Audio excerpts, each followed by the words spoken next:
राजीव शर्मा एक travel writer था जो हर साल नए रेलवे रूट्स पर सफ़र करके अपने ब्लॉग्स में स्टोरीज लिखता था।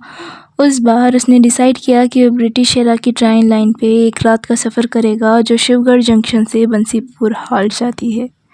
7 घंटे का सफ़र, सिर्फ एक ही ट्रेन, एक्सप्रेस 999, आखिरी बोगी रिजर्व्ड।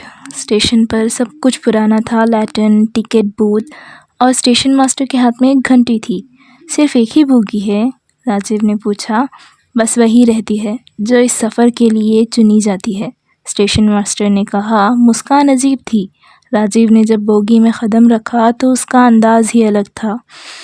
सब कुछ साफ, थोड़ा ज़माने से अलग, सीट्स वेलवेट की, फ़ैन छोटा और एक क्लॉक जो बार बार 3:33 पे रुक जाती थी। टोटल सिर्फ 6 पैसेंजर्स थे। एक माँ अपनी सोई हुई बेटी के साथ और एक फ़ौजी टाइप बुज़ुर्ग, एक लड़की जो डायरी लिख रही थी और एक आदमी जो सिर्फ खिड़की के बाहर देख रहा था, और राजीव और एक कंडक्टर काले यूनिफॉर्म में, चेहरा धुंधला सा, टिकट बिना बोले काट कर चला गया।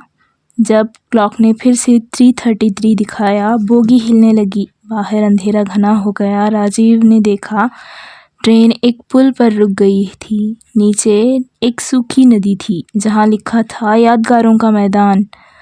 सब पैसेंजर्स चुप थे और तभी वो कंडक्टर वापस आया और बोला, अगला स्टॉप भूल भुलैया। राजीव ने हंसकर पूछा, क्या ये कोई जोक है? कंडक्टर बोला, नहीं सर, यहाँ उतरते नहीं, यहाँ यादें छोड़ी जाती हैं।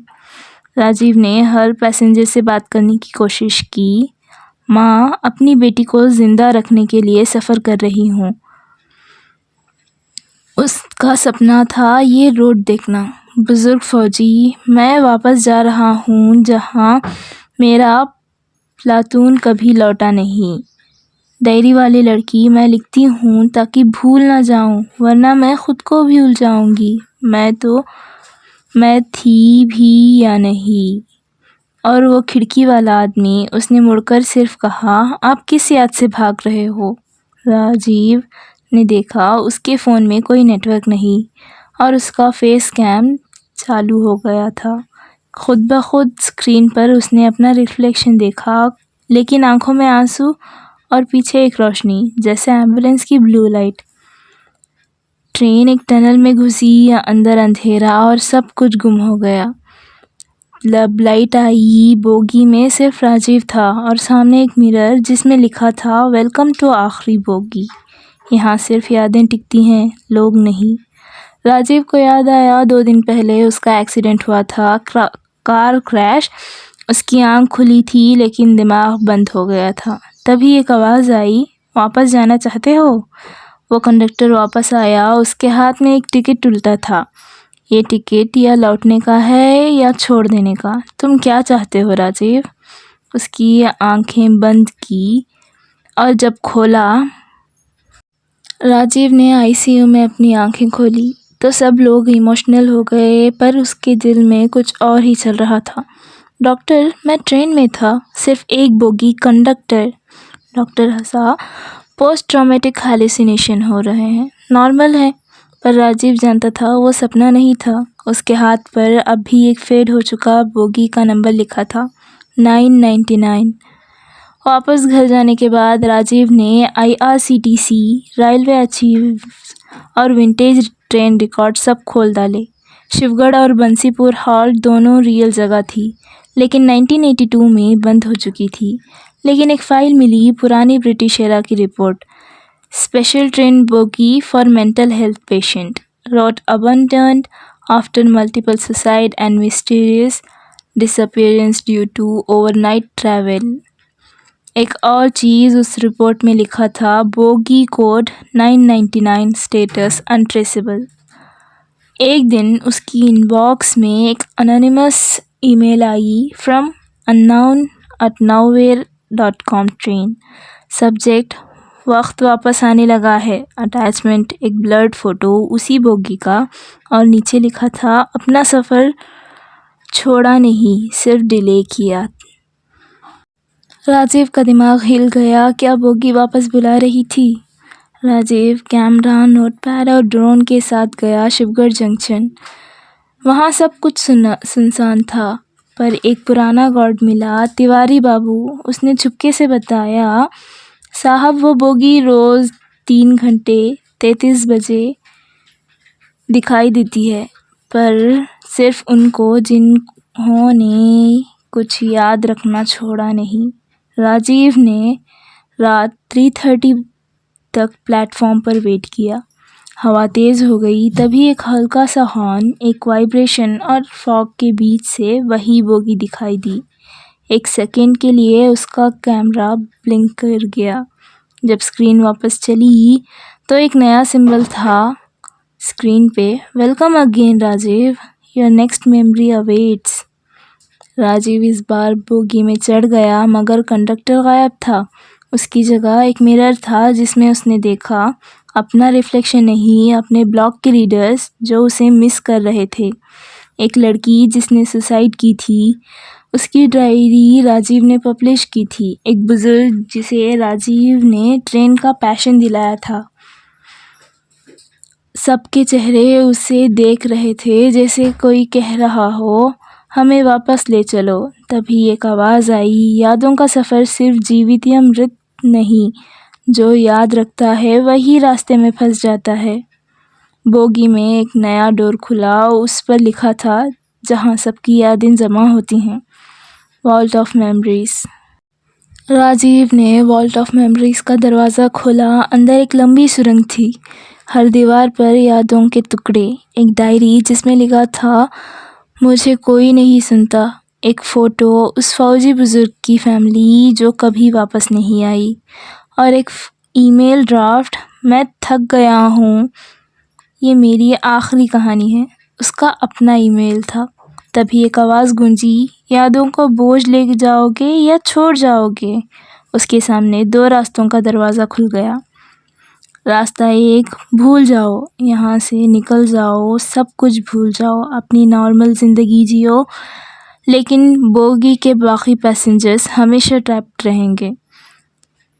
रास्ता 2, याद रखो, वॉल्ट में और आगे जाओ, सबको छुड़ाने का चांस, पर इसका मतलब अपनी सबसे अंधेरी भरी मेमोरी फेस करनी होगी, जो तुम्हें खुद से भी छुपाई थी। राजीव ने आगे कदम बढ़ाया। वो जान गया था, कहानी तभी पूरी होती है जब खुद को एक्सेप्ट कर लो। उसके सामने एक कमरा था, अंदर हॉस्पिटल बेड, और उस पर राजीव खुद आईसीयू में पड़ा हुआ, और एक लड़की, उसकी छोटी बहन, उसका हाथ पकड़े हुए रो रही थी। तभी याद आया, एक्सीडेंट उसका अकेला नहीं हुआ था, उसकी बहन भी कार में थी और वो नहीं बची थी। राजीव ने अपने गिल्ट से बचने के लिए सब यादें दबा दी थी। आखिरी बोगी ने उन्हें जिंदा कर दिया। एक फाइनल विस्पर, तुम तब तक ट्रैप्ड रहोगे जब तक माफ़ नहीं करते अपने आप को। राजीव ने आंखें बंद की, उसने बहन से माफ़ी मांगी। उसकी आंखों से आंसू बह गए, और एक तेज़ रोशनी के साथ बोगी का दरवाज़ा फिर खुला। कंडक्टर वापस आया, लेकिन इस बार उसके चेहरे पर मुस्कान थी। उसने पूछा, तुमने अपनी कहानी लिख ली, अब क्या करोगे? राजीव ने जवाब दिया, मैं दूसरों की यादें लिखूंगा, ताकि कोई और भूल के अंधेरों में ना रहे। कंडक्टर ने हाँ में सिर हिलाया। तभी तुम्हें छुट्टी नहीं मिलेगी, क्योंकि तुम नया कंडक्टर बन चुके हो। राजीव अब बोगी 999 का नया कंडक्टर बन चुका था, लेकिन ये कोई पनिशमेंट नहीं थी, ये एक रोल था जिसमें उसे हर सफ़र में ट्रैप्ड यादों को छोड़ना होता था। हर रात एक नई बोगी, एक नई रूह, एक नई याद। उसके पास एक डायरी थी, वॉल्ट रजिस्टर, जिसमें हर पैसेंजर की याद लिखी होती थी। नाम अदिति सिन्हा, याद एक फ़ोन कॉल जो कभी नहीं हुई। नाम राहुल थॉमस, याद माफ़ी जो कभी नहीं मांगी। एक दिन एक नया पैसेंजर चढ़ा, अर्जुन, चुप, इंटेंस और आंखों में नफ़रत। राजीव ने स्कैनर निकाला, यानी पुरानी डायरी, पर अर्जुन के एंट्री पेज में लिखा था, अननोन, याद ब्लैंक। राजीव घबराया, ये कैसे हो सकता है? तभी बोगी हिलने लगी, लाइट्स ब्लिंक करने लगे, मिरर में कंडक्टर का चेहरा फेड होने लगा, जैसे राजीव अपना कंट्रोल खो रहा हो। बोगी ने स्टेशन बदल दिया। ये नॉर्मल प्लेटफॉर्म नहीं, ये रिवर्स मेमोरी लूप था, जहां राजीव खुद एक पैसेंजर बन गया था और अर्जुन ने कहा, तुम भूल गए राजीव मुझे, मैं तुम्हारी एक पुरानी स्टोरी हूँ जिसे तुमने डिलीट कर दिया था। तुमने मेरी याद से मुंह मोड़ लिया, पर मैं तुम्हारी याद बन गया हूँ। राजीव याद करता है, अर्जुन एक ब्लॉग फैन था जो सुसाइड कर गया था जब उसकी स्टोरी पब्लिक नहीं हुई। राजीव कोलैप्स होने लगा। बोगी उसको उसी वॉल्ट ऑफ मेमोरीज में ले जा रही थी। इस बार उसकी जगह कंडक्टर की नहीं, एक भूली हुई रूह की थी। तभी एक आवाज़ आई बहन की, उसी मेमोरी से, भाई मैंने तुम्हें माफ़ कर दिया, तुम खुद को कब माफ़ करोगे? उस पल राजीव ने डायरी उठाई और अर्जुन के लिए पेज लिखा। नाम अर्जुन वर्मा, याद एक कहानी जो दुनिया को सुनानी थी और आज सुनेगी। अगले दिन राजीव के ब्लॉग पर एक नई स्टोरी पोस्ट हुई, the boy who waited for a story. Arjun की कहानी जिसमें वो एक्सेप्ट करता है अपने दर्द, अपनी आस और अपना पेशेंस। थाउजेंड्स ने कमेंट किया। अर्जुन का नाम अब किसी डायरी में नहीं, लोगों के दिल में था। बोगी ने उस रात लास्ट हॉर्न दिया और एक क्वाइट लाइट में अर्जुन डिसअपीयर हो गया। राजीव वापस अपनी सीट पर आया। बोगी में शांति थी, उसके आगे एक स्लिप थी, promotion notice, you have earned it. Next bogie, time tunnel, number 13। Theme, यादें जो होनी नहीं चाहिए थी।